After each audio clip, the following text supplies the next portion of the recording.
Maka ketika kita memberikan apa yang diinginkan oleh Allah Subhanahu wa taala dalam suatu hadis qudsi, Allah Subhanahu wa taala menyatakan, ya bani Adam, wahai anak cucu Adam, in sallamtani ma urid a'taituka fi ma turid. Jika engkau memberikan apa yang aku inginkan, maka aku akan mengabulkan apa yang menjadi permintaan. Wa illam tu'tini wa illam tusallimni ma urid at'abtuka fi ma turid. Tapi jika engkau tidak berikan apa yang aku inginkan, kata Allah, maka aku akan membuatmu kesusahan untuk mendapatkan apa yang engkau inginkan. A'udzu billahi as-sami'il 'alim minasy syaithanir rajim. Bismillahirrahmanirrahim.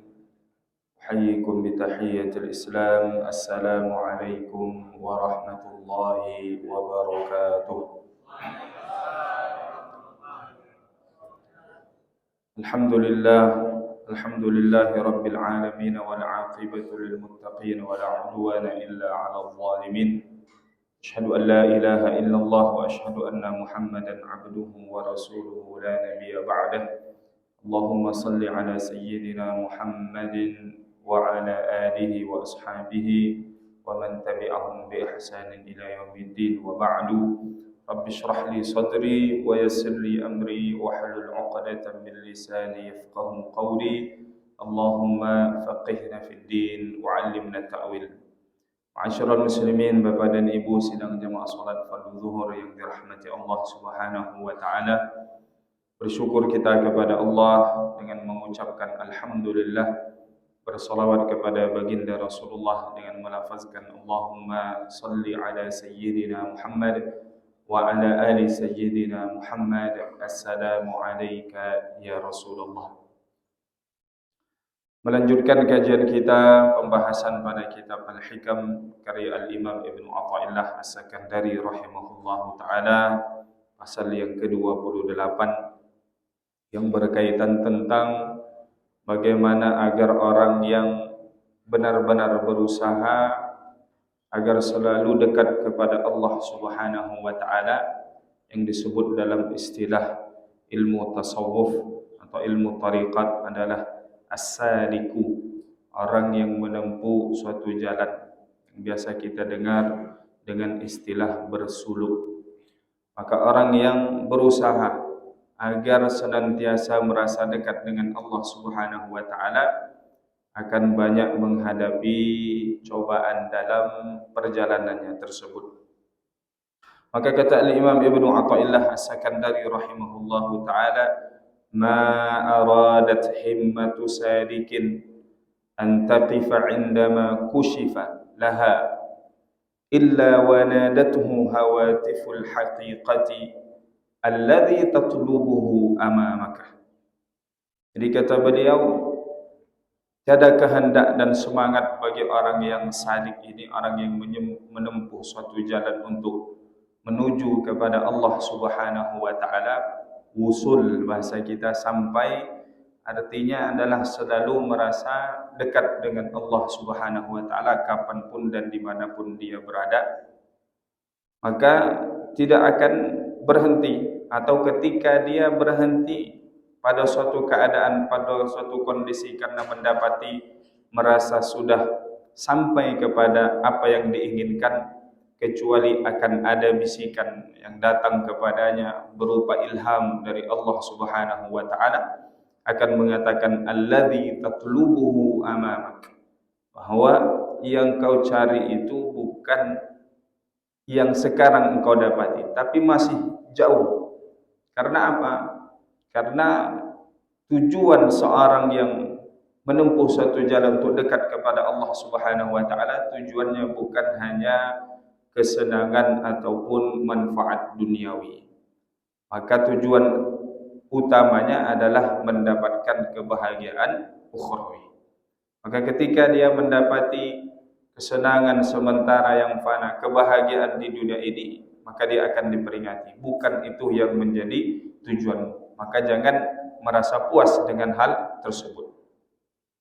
Lalu kemudian dikatakan wala tabarrajat zawahirul mukawwanati illa wanadatka haqa'iquha innama nahnu fitnatun fala takfur. Begitu juga ketika dia berusaha dengan ketaatannya, kemudian mendapati dalam hidupnya banyak kemudahan yang diberikan oleh Allah, kelimpahan dari sisi materi, pangkat, jabatan, yang semua didapati itu adalah satu di antara sebab karena dia dekat dengan Allah Subhanahu wa taala. Maka ketika kita memberikan apa yang diinginkan oleh Allah Subhanahu wa taala, dalam suatu hadis qudsi Allah Subhanahu wa taala menyatakan, ya bani Adam, wahai anak cucu Adam, in sallamtani ma urid a'taituka fima turid. Jika engkau memberikan apa yang aku inginkan, maka aku akan mengabulkan apa yang menjadi permintaan.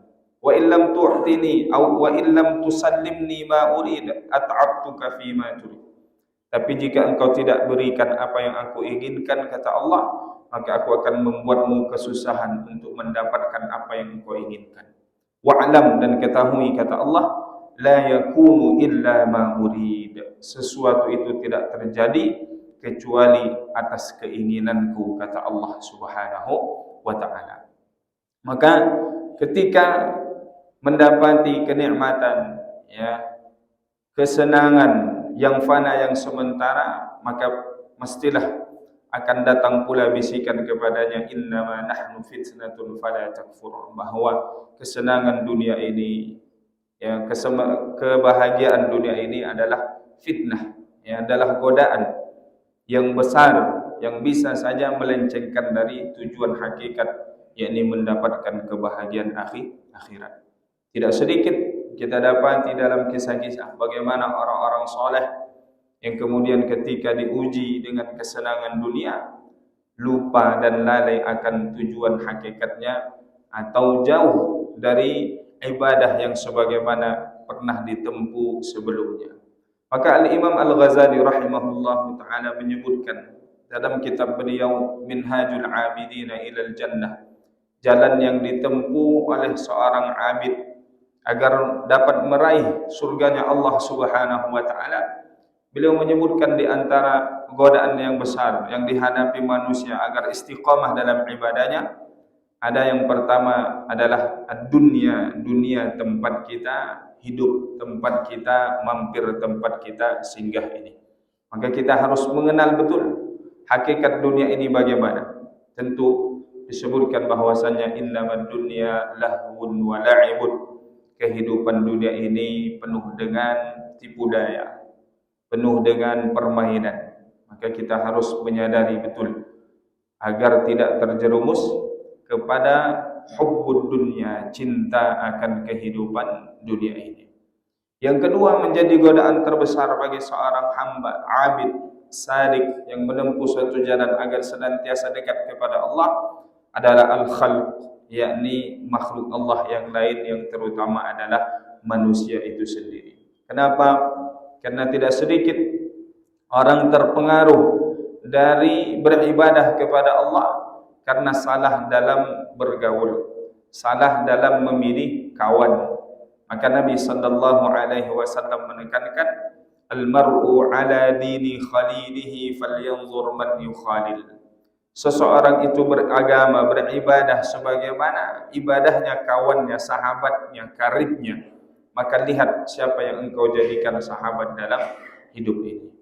Maka Bapak Ibu yang dirahmati Allah Subhanahu wa ta'ala, manusia lain juga bisa menjadi sebab hilangnya pahala dan kebaikan kita. Karena orang lain kita beribadah bukan untuk Allah Subhanahu wa ta'ala, tapi mengharapkan pujian, sanjungan agar disebut, agar diceritakan oleh orang lain. Maka mudah-mudahan dengan apa yang disampaikan oleh beliau Al-Imam Abu Hamid ataupun Al-Imam Ibnu Athaillah As-Sakandari rahimahullahu ta'ala, bahwa dalam hidup ini ketika kita berusaha dekat dengan Allah Subhanahu wa ta'ala lewat ibadah-ibadah yang kita lakukan, apa kesenangan, apa kemudian kenikmatan yang Allah tampakkan untuk kita di dunia ini, jangan membuat kita merasa puas, jangan membuat kita kemudian berhenti merasa cukup dengan ibadah dan ketaatan yang kita lakukan, karena yang menjadi tujuan akhir kita adalah mendapat ridha Allah masuk ke dalam surga Allah Subhanahu wa taala, yang itu nantinya kita dapati di kehidupan akhirat. Maka mudah-mudahan istiqamah kita di jalan Allah Subhanahu wa taala. Tak lagi, sebentar lagi menyongsong kita memasuki bulan suci Ramadan, tamu yang agung yang sudah kita lama nanti kedatangannya. Maka jangan sampai masuk ke bulan suci Ramadan ini termasuk kita orang-orang yang merugi.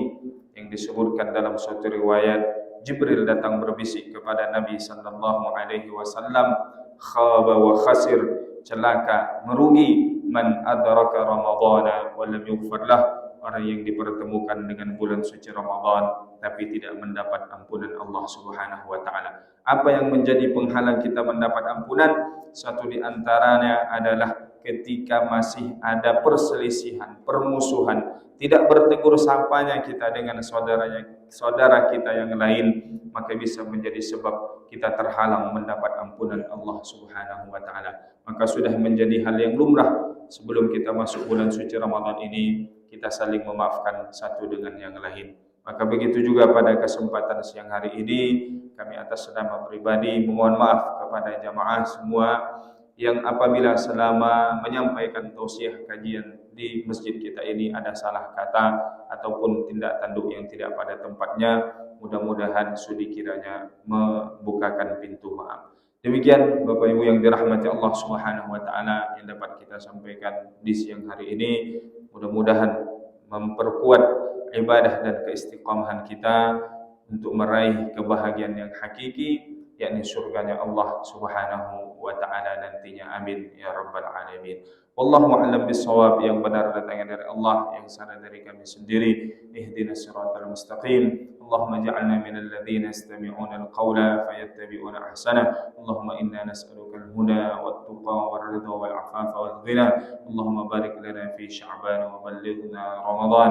Allahumma ballighna Ramadan ya arhamar rahimin.